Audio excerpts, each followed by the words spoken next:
அனைவருக்கும் வணக்கம். நான் பிரபாகரன், ஜோதிடர் ரத்னா, ஜோதிடர் கலாநிதி. நான் சென்னையிலேருந்து பேசுகிறேன். இன்றைக்கி நான் சொல்ல போகிற பதிவு நான் பார்த்தீங்கன்னா, இந்த பஞ்சபட்சை பற்றி தான் நான் சொல்ல போகிறேன். பஞ்சபட்சிக்கு அவ்வளோ பவர் இருக்குது. அதுக்கு தான் அந்த காலத்தில் சொல்லுவாங்க, பஞ்சபட்சி தெரிஞ்சவனை, அதான் சாஸ்திரத்தை தெரிஞ்சவங்கள பகிச்சிக்காதீங்கன்னு. அந்த பஞ்சபட்சி சாஸ்திரத்தின் அருமைகளை தெரிஞ்சுக்கன்னா நம்ம வாழ்க்கையில் 100% வெற்றி பெறலாம். இது முழுக்க மறுக்கப்படாத உண்மை. நல்லா தெரிஞ்சுங்க. இப்போ அந்த காலத்தெல்லாம் பார்த்திங்கன்னா, இந்த ராஜாக்கள்லாம் ஒரு படையெடுத்து, அதாவது ஒரு நாட்டை அடையணும், இல்லை ஒரு மாநிலத்தை ஆளுனுங்கிறாரு, அவருடைய மாநிலத்தை நம்ம அடையணுன்னா இவங்களுடைய அந்த பஞ்சபட்சி நல்ல நாளாகவும், அவருடைய பஞ்சபட்சி உடைய கெட்ட நாள்லேயும் படையெடுத்து போய் அற்புதமாக வெல்லுவாங்க. அதுதான் உண்மை. இது நன்கு சாஸ்திரம் அறிஞ்ச சில பேர்கள் மட்டுமே தெரியும். பல பேர் வெறும் அந்த பஞ்சபட்சை மட்டும் கற்றுன்னு இருப்பாங்க. வேறு ஜோதிடம் அவங்களுக்கு தெரியாது, அதை ஒண்டி தான் கற்றுன்னு இருப்பாங்க. ஆனால் அந்த அரண்மனையில் ஒன்றுத்துக்கும் ஒரு ஜோதிடர் இருப்பாங்க. அதை வச்சு தான் ராஜாக்கள் தான் இஷ்டப்பட்ட எந்த ஆட்சியை பிடிக்கணும்னு சொல்லி அந்த ஆட்சியை பிடித்தாங்க. அதுக்கு பஞ்சபட்சியும் ஒரு உறுதுணையாக இருந்துச்சு. அதே போல் ஓரையும் உறுதுணை. ஓரையை பற்றி நான் சொல்லிட்டேன். இப்போ ரெண்டாவது பஞ்சபட்சி தான் சொல்கிறேன். இந்த பதிவை முழுசாக பாருங்கள். அப்போ தான் பஞ்சபட்சியோட அருமைகள் உங்களுக்கு தெரியும். இப்போ அது பஞ்சபட்சியை பற்றி நான் சொல்ல ஆரம்பிக்கிறேன். பஞ்சபட்சின்னா, இப்போ நம்ம பஞ்சபூதங்கள் அடிப்படை கொண்டது தான் அது. இப்போ பஞ்சபூதங்கள்னால் நிலம், நீர், காற்று, நெருப்பு, ஆகாயம், இதை அடிப்படையில் கொண்டது தான் இந்த பஞ்சபட்சிங்க. இப்போ அந்த பஞ்சபட்சியில் 5 பறவை தான் இருக்கும். முதல் பறவை பார்த்திங்கன்னா வல்லூர், ரெண்டாவது பறவை ஆந்த, மூணாவது பறவை காகம், நாலாவது பறவை கோழி, அஞ்சாவது பறவை மயில். இந்த 5 பறவைங்க தான் அந்த பஞ்சபட்சின்ற பறவைங்க. இந்த பறவைங்க ஒரு ஜாதகத்துலேயும், அதான் ஒரு ஜாதகம் இருக்கும், ஒரு பறவை வரும். அது தேய்பிற பறவை, வளர்பிற பறவை, 2 பறவையும் இருக்கும். அதை நான் இப்போ சொல்லுவேன். அப்போ தான் நீங்கள் கொஞ்சம் கவனமாக பார்த்து உங்கள் நட்சத்திரத்துக்கு எந்த பறவைன்னு கரெக்டாக தெரிஞ்சு வச்சுங்க. அது உங்களுக்கு 100% பயனுள்ளதாக இருக்கும். ஏன்னா திருமணம் தடைப்பட்டாலும், குழந்தை பாக்கியம் இல்லைனாலும், பிள்ளைகள் கல்வியில் சிறந்து விளங்கலனாலும், வேலை கிடைக்கலனாலும், அந்த பஞ்சபட்சியின் அடிப்படையில் அவங்கள் அரசாலம், அதாவது நேரன் வரும், அரசால நேரன்னு, அந்த வேலையில் இந்த வேலைகள்லாம் செய்தாங்கன்னா 100% அவங்க வெற்றி பெறுவாங்க என்பது உண்மை. இது பஞ்சபட்சி சாஸ்திரம் தெரிஞ்சவங்களுக்கு 100% தெரியும். நல்லா கவனத்தில் கொள்ளுங்கள். இப்போ அந்த பஞ்சபட்சியுடைய அந்த நட்சத்திரத்துக்கும் எந்தெந்த பறவை வரும்னு சொல்லி நான் சொல்கிறேன். நல்லா கருத்தில் கொள்ளுங்கள். நட்சத்திரம், அதாவது இப்போ நான் சொல்ல போகிறது வளர்பிறை இருக்குது, தேய்பிறை இருக்குது. இந்த நட்சத்திரத்தில் நான் சொல்கிற கவனிச்சிங்க. இது வளர்பிறையில் பிறந்திருந்தால் இந்த நட்சத்திரங்கள், இப்போ நான் சொல்ல போகிற நட்சத்திரம் வல்லூர்ன்ற பறவை. நான் சொல்ல போகிற நட்சத்திரத்துக்கு வளர்பிறையில் நீங்கள் பிறந்திருந்தால் வல்லூர் என்ற பறவை. தேய்பிறையில் பிறந்திருந்தால் மயில். தேய்பிறையில் பிறந்திருந்தால் மயில். அதை கருத்தில் கொள்ளுங்கள். வளர்பிறை வல்லூர், தேய்பிறை மயில், கருத்தில் கொள்ளுங்கள். இப்போ நான் அந்த நட்சத்திரத்தை சொல்கிறேன். இதுக்கு இந்த பறவைகளுக்கு 5 நட்சத்திரம் வரும்.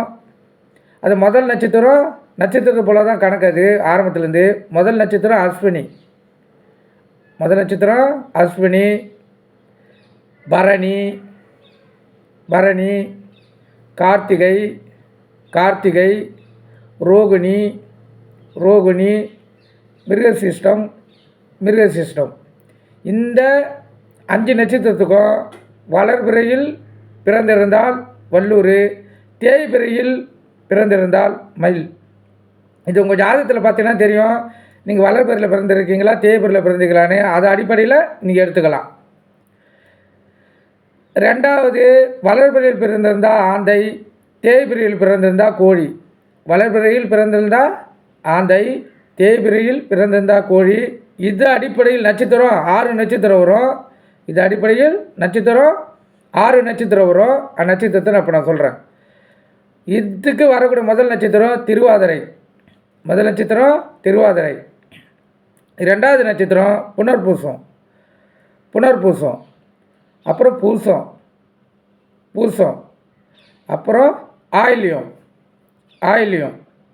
மகம், மகம், அதாவது மக நட்சத்திரம்.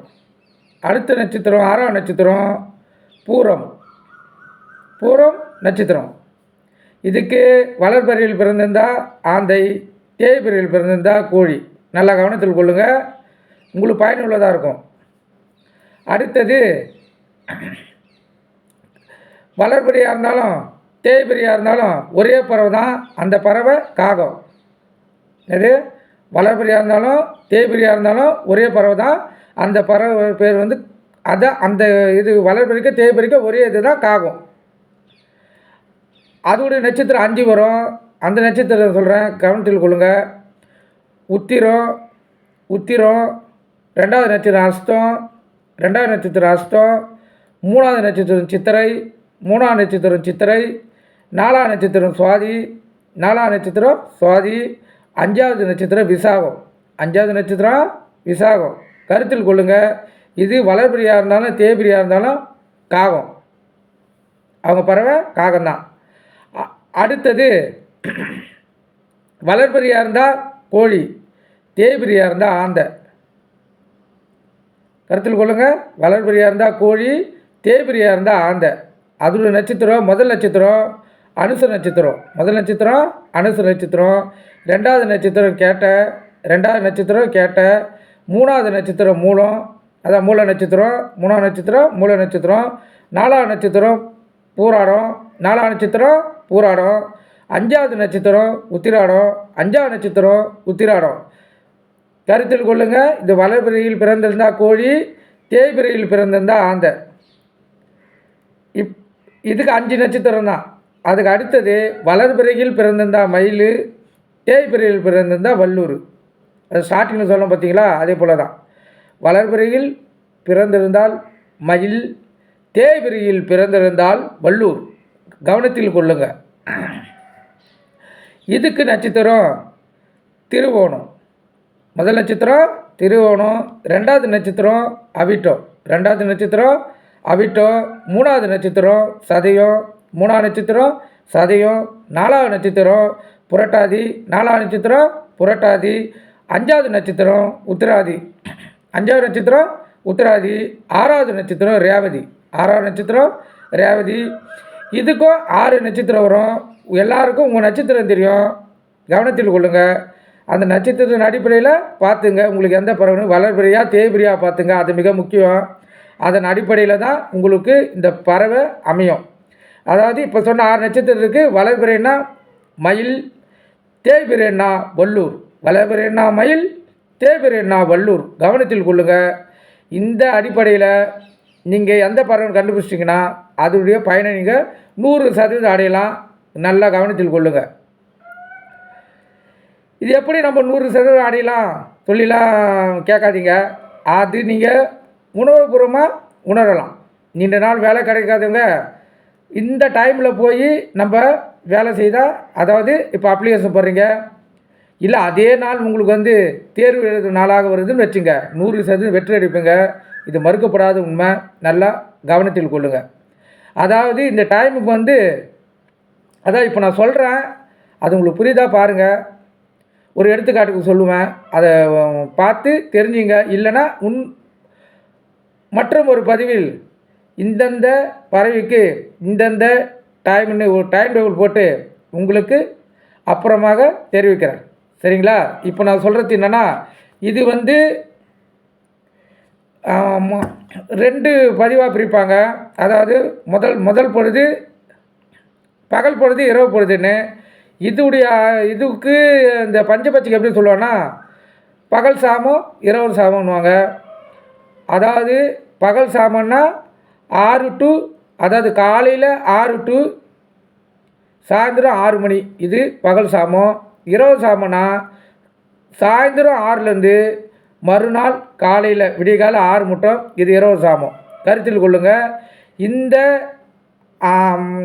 பகல் சாமமுக்கும் இரவு சாமமாக இருந்தாலும் இதுக்கு 5 சாமங்கள் வரும். கொஞ்சம் குழப்பமாக தான் இருக்கும், கொஞ்சம் நிதானமாக பாருங்கள். இதுக்கு 5 சாமங்கள் வரும். 5 சாமங்கள் வந்து ஒரு சாமம் வந்து 2 மணி நேரம் 24 நிமிஷம். 2 மணி நேரம் 24 நிமிஷம். அது அடிப்படையில் தான் இந்த சாமங்கள் வந்து இயங்கும். அதாவது சூரிய உதயம் அது 5:45 இருக்கலாம், 5:50 இருக்கலாம். கருத்தில் கொள்ளுங்கள். ஆனால் இதுக்கு டைம் வந்து 6 மணி எடுப்பாங்க. 6 மணிலேருந்து அதை முதல் சாமுக்கு கணக்கு வச்சுங்க. 6 மணிலேருந்து இப்போ 2.24னா 6 அதாவது 6 மணி ஆரம்பித்து 6 டு 8:24, இது முதல் சாமம். ரெண்டாவது சாமம் அதே போல் 8:24 ஆரம்பித்து 10:48, இது ரெண்டாவது சாமம். மூணாவது சாமம் 10:48 1:12. மூணாவது சாமம் 10:40 1:12. நாலாவது சாமம் 1:12 3:36. நாலாவது சாமம் 1:12 3:36. அஞ்சாவது சாமம் 3:36 6 மணி. அஞ்சாவது சாமம் 3:36 6 மணி, இது பகல் பொழுது, அதான் பகல் சாமம். இரவு சாமம் என்பது சாயந்தரம் 6 மணிலேருந்து 6 டு 8:24. 6 டு 8:24. ரெண்டாவது சாமம் 8:24 டு 10:48. 8:24 டு 10:48. மூணாவது சாமம் 10:48 டு 1:12. மூணாவது சாமம் 10:48 1:12. நாலாவது சாமம் 1:12 3:36. 1:12 3:36. அஞ்சாவது சாமம் 3:36 6. 3:36 6, இதுதான் ரெண்டாவது சாமம். இது அடிப்படையில் தான் அந்த பஞ்சபட்சிகள் வந்து நம்ம பார்க்கணும். கருத்தில் கொள்ளுங்கள். இப்போ அந்த பஞ்சபட்சியில் வந்து அதாவது இப்போ அது சொன்ன உங்களுக்கு வந்து பறவை க்ளீனாக தெரியலைங்களா, அதுக்காக சொல்கிறேன். முதல் பறவை வல்லூர் பஞ்சபட்சி அம்சத்தில், ரெண்டாவது பறவை ஆந்தை, மூணாவது பறவை காகம், நாலாவது பறவை கோழி, அஞ்சாவது பறவை மயில். இது அந்த பஞ்சபட்சியுடைய பறவைகள். இது ஒரு பறவையும் இப்போ பஞ்சபூதங்களை குறிக்கும். இப்போ வல்லூர்னா ஆகாயத்தை குறிக்கும். இப்போ ஆகாயம் நம்மளுக்கு பார்க்க போக எவ்வளோ உயர்ந்து போகுதோ அது போல தான் இந்த வல்லூர் பறவையும் மிகவும் உயரத்தில் பறக்கும். இந்த வல்லூர் பறவையில், அதாவது இந்த பஞ்சபட்சி அடிப்படையில் பிறந்தவங்க மிகவும் புத்தி கூர்மையாக இருப்பாங்க. இவங்கள யாரும் அவ்வளோ சீக்கிரத்தில் ஏமாற்ற முடியாது, துல்லியமாக கண்டுபிடித்து விடுவார்கள். அதே தான் வல்லூர் பறவை எவ்வளோ உயரத்தில் பறந்தாலும் கீழே பூமியை நோக்கி பார்த்துச்சுன்னா அதுக்கு இறை க்ளீனாக தெரியும். அது ஒரே செகண்டில், 2 செகண்டில், இல்லை 1 செகண்டில் வந்து அந்த இறையை தூக்கி டக்குன்னு பறந்துடும். அதை வல்லூர்னா உங்களுக்கு புரியுறா போல சொல்லுன்னா, இப்போ நீங்கள் கழுகு கேள்விப்பட்டிருப்பீங்க, கருடன் கேள்விப்பட்டிருப்பீங்க. அதே போல் குட்டி பறவை, அதுதான் வல்லூர் பறவை. கருத்தில் கொள்ளுங்கள். அது வந்து பல அர்த்தங்கள் இருக்குது. வல்லூர் பிறந்த கதை அது அடிப்படையில் தான் வருது. ஏன்னா இப்போ கழுகுலாம் பார்த்திங்கன்னா வயது முதிர்ந்து ரெக்கை விழுந்து இறந்துருங்க. அந்த சமயத்தில் போய் ரெக்கையெல்லாம் தட்டி உடலை மாற்றி அமைச்சு திருப்பியும் ரெக்கை வளர்ந்து உயர பறக்கிறது தான் வல்லூருன்றாங்க. அது எந்த அளவுக்கு உண்மைன்னு எனக்கு தெரியல. ஆனால் வல்லூர்னு பறவை இதுதான் அர்த்தம். வல்லூருன்றது மிக உயரத்தில் பறக்கும், நம்மளுக்கே கண்ணுக்கு தெரியாது, அந்த அளவுக்கு பறக்கக்கூடியதான் வல்லூர் பறவை. ரெண்டாவது ஆந்தை, இது நெருப்பு தத்துவத்தின் அடிப்படையில் வருது. ரெண்டாவது ஆந்தை இது நெருப்பு தத்துவத்தின் அடிப்படையில் வருது. ஏன்னா இப்போ ஆந்தைக்கு வந்து பகலில் கண்ணு தெரியாது, இரவில் தான் கண்ணு தெரியும். இப்போ திடீர்னு ஏதாவது ஒரு நெருப்பை பார்த்து நம்ம பிரமிச்சு போய் நிற்கிறாப்புல, அது பகலில் அப்படி தான் நின்று இருக்குது. அதனால தான் இந்த ஆந்தையை நெருப்புக்கு அதிபதியாக கொடுத்துருக்காங்க. நெருப்புக்கு அதிபதி ஆந்தை. மூணாவது காகம், அது நீர் தத்துவத்தை கொண்டது. காகம் நீர் தத்துவம் கொண்டது. ஏன்னா ஆற்று நீர் எப்படி ஆற்று நீராக இருந்தாலும் மழை நீராக இருந்தாலும் எல்லாம் ஒன்று கூடி வர்றப்போல் காகத்துக்கு உணவு வச்சா காகம் எப்பயுமே தனியாக உண்ணதில்லை, எல்லா காகத்தையும் கூப்பிட்டு அது கூட தான் உண்ணும் என்பது உண்மை. அதனால் அது காகத்துக்கு நீர் தத்துவம். கோழிக்கு நிலத்தத்துவம். கோழிக்கு நிலத்தத்துவம். கோழிக்கு ஏன் நிலத்தத்துவம் வச்சாங்கன்னா, கோழி தன் குஞ்சுகளை மிகவும் பத்திரமாக கண்ணும் கருத்துமாக காத்து அது தனியாக இறத்தேடும் அளவுக்கு வளர்ந்த பிறகு அதை பிரித்து விடும். அதுதான் உண்மை. அந்த அடிப்படையில் பார்த்திங்கன்னா, இப்போ இந்த கோழி பச்சில் ஒருத்தர் பிறந்துருங்க வச்சுங்க, இவங்க வெளியில் யாருக்குமே உதவி செய்ய மாட்டாங்க. நல்லா கருத்தில் சொல்லுங்கள், வெளியில் யாருக்குமே உதவி செய்ய மாட்டாங்க. இவங்க உண்டு, தன் குடும்பம் உண்டு. தான் உழைப்பு, தன்னோட அன்பு, பாசம் எல்லாத்தையும் முதல் வீட்டுக்கே செலவு பண்ணுவாங்க. வெளி நபர்களுக்கு யாருக்கும் செலவு பண்ண மாட்டாங்க. அது அன்பாக இருந்தாலும் காசாக இருந்தாலும் எதுவாக இருந்தாலும் இவங்க முழுக்க வீட்டுக்கு அதிபதி இவங்க தான். அதனால் இந்த கோழிக்கு அந்த சிறப்பு இருக்குது. அடுத்தது மயில். இந்த பஞ்சபட்சியில் கடைசி வந்து மயில். இது வந்து காற்று தத்துவத்தை கொண்டது. ஆனால் இவங்களுக்கு இருக்கிற கூட அதிசயம் பார்த்திங்கன்னா, இவங்களை உற்றாரும் சரி, உறவினரும் சரி, நண்பர்களும் சரி ஈஸியாக ஏமாற்றிடுவாங்க. இவங்களை புகழ்ந்து பேசினா இவங்க அவங்களுக்கு மயங்கிடுவாங்க. இதுதான் இதனுடைய தத்துவம். அதனால்தான் காற்றுக்கு மயிலை கொடுத்துருக்காங்க. இப்போ மயில் பார்த்திங்கன்னா, இப்போ மேகம் வந்து கருத்து மழை வர போல் இருக்கும். அது மழை வர நம்பி அதுவும் தொகையை விரித்து ஆட ஆரம்பிச்சிடும். ஆனால் திடீர்னு அந்த மேகம் கூட்டம் கலைஞ்சி மழை வராமல் நின்றுடும். அதை பார்த்து மயில் ஏமாந்துடும். அந்த கதை தான் இந்த மயிலில் பிறக்கிறவங்க முக்கால்வாசி பேர் பணம், பொருள், மதிப்பு, மரியாதை தேவையில்லாமல் இடத்துல இவங்களா போய் மாட்டி அவங்க வாழ்க்கை தரத்தை குறைச்சின்னு இருப்பாங்க. இது 100% உண்மை. கருத்தில் கொள்ளுங்க. இப்போ காகம் சொன்னோம் பார்த்தீங்களா, காகத்தை எடுத்துக்கினா அந்த காகத்துடைய பஞ்சபட்சியில் பிறந்தவங்க இவங்க வந்து ஒரு நடுத்தரம். இவங்களுக்கு யார் உதவி செய்கிறாங்களோ அவங்களுக்கு உதவி செய்வாங்க. இப்போ சாதாரண உதவிலாம் செய்துடுவாங்க. இப்போ அதிகபட்சம் விலை மதிக்க முடியாத உதவிலாம் இருக்கும். இப்போ பணம்னு எடுத்துங்களேன், பைசா இப்போ 2 லட்சம் 3 லட்சம்லாம் இருக்குள்ள அந்த உதவிலாம் யார் இவங்களுக்கு செய்கிறாங்களோ அவங்களுக்கு தான் செய்வாங்க, மீதி பேருக்கு செய்ய மாட்டாங்க. அதுதான் உண்மை. இது இந்த வாழ்க்கையில் 3 பேருக்கும் பொருந்தும். மீதி வல்லூர் ஆந்தை என்பது அவங்க கொஞ்சம் வித்தியாசமானவங்க. அவங்களுக்கு இந்த பொருள் ஆசை அதெல்லாம் கிடையாது. அவங்களுக்கு அந்த புத்தி கூர்மையும் புத்தி இல்லாதது தான் இருக்கும். ஆந்தைக்கு அவ்வளோ புத்தி கிடையாது. அவங்க இரவு அந்த இப்போ வல்லூர் பகலில் வேலை செய்யும், ஆந்தை இரவில் வேலை செய்யும். 2 பேருக்கும் ஒரே வித்தியாசம்தான். இப்போ ஆந்தை இதில் பிறந்தவங்க பார்த்திங்கன்னா நைட்டு அவங்களுக்கு சரியாக தூக்கமே வராது. அதிகமாக இரவு வேலையை தான் அவங்க செய்துன்னு இருப்பாங்க, பகலில் தூங்குவாங்க. நல்லா கருத்தில் கொடுங்க, பகலில் தூங்குவாங்க. இது உண்மை. அந்த பறவை வந்து அவங்களுக்கு இப்போ பஞ்சபட்சம் வரக்குள்ள அவங்க ஜாதகத்தில் அவங்க பார்த்தா தான் அது உங்களுக்கு புரியும். இதுதான் உண்மை. கரெக்டாக தெரிஞ்சுங்க. ஆனால் இதுக்கு வந்து இப்போ டைம் சொல்லணுன்னா விளக்க உரை ஆகும். நான் அந்த டைமெல்லாம் இன்னொரு பதிவில் எழுதிட்டு எந்தெந்த நேரத்தில் இப்போ 6 to 8 சொல்கிறேன் பார்த்தீங்களா, அதில் என்னென்ன வருது நான் இப்போ எடுத்துக்காட்டுக்கு அதை சொல்லிடுறேன். இப்போ வந்து பஞ்சபட்சி இயங்கக்கூடிய தன்மை எப்படி பார்த்திங்கன்னா, அதாவது 100% நம்ம வாழ்க்கையில் வெற்றி அடையணும்னா அதுக்கு அரசுன்னு ஒன்று வரும். அதாவது அரசுன்னு ஒரு டைம், மொத்தம் 5 டைமு. அதில் முதல் டைமு அரசு. அது வந்து 100% வேலை செய்யும். கருத்தில் கொள்ளுங்கள், 100% வேலை செய்யும்.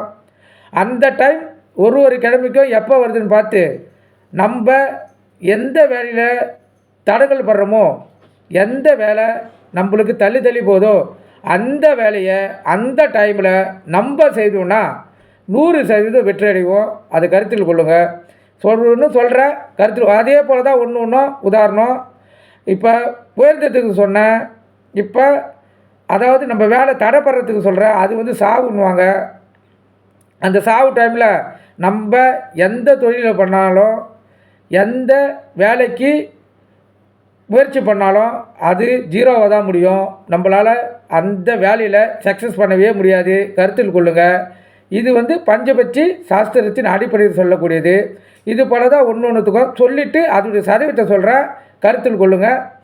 மறுபதிவில் உங்களுக்கு அந்த டைமோடு போட்டு எந்தெந்த கிழமையில் எந்தெந்த பட்சி வரும், அதான் பகல் பொழுது 5 சாமம், இரவு பொழுது 5 சாமம் என்பதை அது விளக்கி சொல்கிறேன். இந்த பதிவில் சொன்னால் கிட்டத்தட்ட 3/4 மணி நேரத்துக்கு 1 மணி நேரம் போயிடும். அதனால் முதல் பதிவை நான் சொல்லிட்டேன். 2வது பதிவில் கண்டிப்பாக அந்த டைமை போட்டு நான் உங்களுக்கு சொல்கிறேன். கருத்தில் கொள்ளுங்கள். இப்போ சொல்கிறேன், அதை புரிஞ்சுக்குங்க. அதாவது அரசுன்றது தான் மெயின் பஞ்சபட்சியில். அது 100% வேலை செய்யும். அந்த டைமில் செய்தால் 100% நம்ம வெற்றி பெறலாம். 2வது பார்த்திங்கன்னா ஊன். இது வந்து 75% வேலை செய்யும். அரசுக்கு அடுத்தபடியாக ஊன் 75%. இப்போ 100க்கு 75%னா இப்போ தேர்வு எழுதுனா அது ஒரு ஃபஸ்ட் கிளாஸ் மார்க் போல் தானே. அரசுக்கு இணையான வேலையை இதுவும் செய்யும். கருத்தில் கொள்ளுங்கள். இதுவும் மிக சிறப்பு. அதே போல் துயில், இது வந்து ஒரு தேர்வு எழுதி இது 50% வேலை செய்யும். இது எப்படின்னா, தேர்வு எழுதிட்டு வந்திருப்போம், நம்ம வெற்றி பெறுவோமா பெறமாட்டோமா என்பது நடுநிலை. இதை பயன்படுத்தினோன்னா நம்ம தவிர்க்க முடியாத சூழ்நிலை. இந்த நாளில் நம்ம ஒரு அப்ளிகேஷன் அனுப்பியே ஆகணும். டைம் இல்லை, இந்த டைமில் வந்து இல்லைன்னா இதை பயன்படுத்திக்கலாம். மீதி எந்த வெற்றிக்கும் அந்த 2 அரசு ஊனை தவிர இதை பயன்படுத்தக்கூடாது. இது 50% தான் வெற்றியை தரும். அதே போல் நடைன்னு இருக்குது, அது 25% தான் தரும். நடை 25%. சாவு 0, சாவு 0. கருத்தில் கொள்ளுங்கள். இப்போ ஒரு மனிதனை அழிக்கணும்னா இந்த சாஸ்திரம் தெரிஞ்சவங்க அவங்களது இந்த அரசு வரும், இல்லை ஊன் வரும். எதிராளி இது வந்து சாவு வரும், அதாவது 0மாக வரும். அந்த டைமில் அடித்தாங்கன்னா அவங்க விழுந்துருவாங்க. அதுதான் இதோடைய உண்மை தத்துவம். இதுக்கு வந்து இப்போ பார்த்திங்கன்னா, இப்போ வல்லூர்னா அதுக்கு எழுத்து வந்து அ ஆ. வல்லூர்னா அ ஆ. ஆந்தைக்கு இ இ. ஆந்தைக்கு இ இ. காகத்துக்கு உ உ. காகத்துக்கு உ உ. கோழிக்கு ஏ ஏ. கோழிக்கு ஏ ஏ. மயிலுக்கு ஓ ஓ. மயிலுக்கு ஓ ஓ. இது அடிப்படையில் தான் அந்த பஞ்சபட்சி வந்து ஜோதிடர்கள் குறித்து கொடுக்குறாங்க நம்ம ஜாதகத்தில். இதில் இப்போ எதிராளியுடைய பஞ்சபட்சி நம்மளுக்கு தெரியாது. அவங்க எப்படி கண்டுபிடிப்பாங்கன்னா, இருக்கிற ராகத்தை வச்சு கண்டுபிடிப்பாங்க அவங்க பேரை. இப்போ பேர் வந்து பிரபா, எடுத்துக்காட்டு சொல்கிறேன். பிரபா இழுக்கக்குள்ளே முடியக்குள்ளே ஆன்னு வரும். அப்போ கண்டுபிடிச்சிடுவாங்க இவருடைய பறவை வல்லூர் தான். இது எப்படின்னா, இப்போ நேரடியாக ஜாதகம் தெரிஞ்சவங்க ஜாதக அடிப்படையில் கண்டுபிடிப்பாங்க. தெரியாதவங்க இந்த பெயருடைய உச்சரிப்பை வச்சு கண்டுபிடிச்சிருவாங்க. அது ஜாதகத்துடைய பெயராக இருந்தாலும் சரி, இல்லை இவங்க செயலுக்கு வச்சுருந்த பெயராக இருந்தாலும் சரி, எந்த பெயராக இருந்தாலும் இந்த அடிப்படையில் அவங்க கண்டுபிடிச்சி அவங்களுக்கு எந்த நேரத்தில் இந்த சாவு நடை வருதுன்னு பார்த்து, இப்போ ஒரு மந்திரமே பண்ணுறாங்க வச்சுங்க, அதை சூனியம் வைக்கிறாங்க, பில்லி சூனியம் வைக்கிறாங்கன்றாங்க. அது உண்மையாக பொய்யான்னு தெரியாது. ஆனால் ஆதி காலத்தில் இருந்திருக்கலாம். அவங்க இதன் அடிப்படையில் தான் செயல்படுவாங்க. ஏன்னா ஒருத்தவங்களுக்கு ஜாதகத்தில் நம்மளுக்கு தெரியாது அவங்க என்ன பட்சியில் பிறந்திருக்காங்கன்னு. அவங்க பேர் தெரியும், யாரை கேட்டாலும் சொல்லிடுவாங்க, இல்லை பக்கத்து இருந்து பார்த்தாலும் கண்டுபிடிச்சிடுவாங்க உங்கள் பேருன்னு. அதை அடிப்படையில் இயக்கிடுவாங்க. இது 100% உங்களுக்கு இது எந்த அளவுக்கு புரிஞ்சிச்சுன்னு பார்த்து எனக்கு கமெண்ட் பண்ணுங்கள். இந்த பதிவு உங்களுக்கு பிடித்திருந்துச்சுன்னா கண்டிப்பாக லைக் பண்ணுங்கள், சப்ஸ்கிரைப் பண்ணுங்கள், ஷேர் பண்ணுங்கள், பெல் பட்டனை அழுத்துங்க. நன்றி, வணக்கம். மீண்டும் ஒரு பதிவில் நான் உங்களை சந்திக்கிறேன். நன்றி.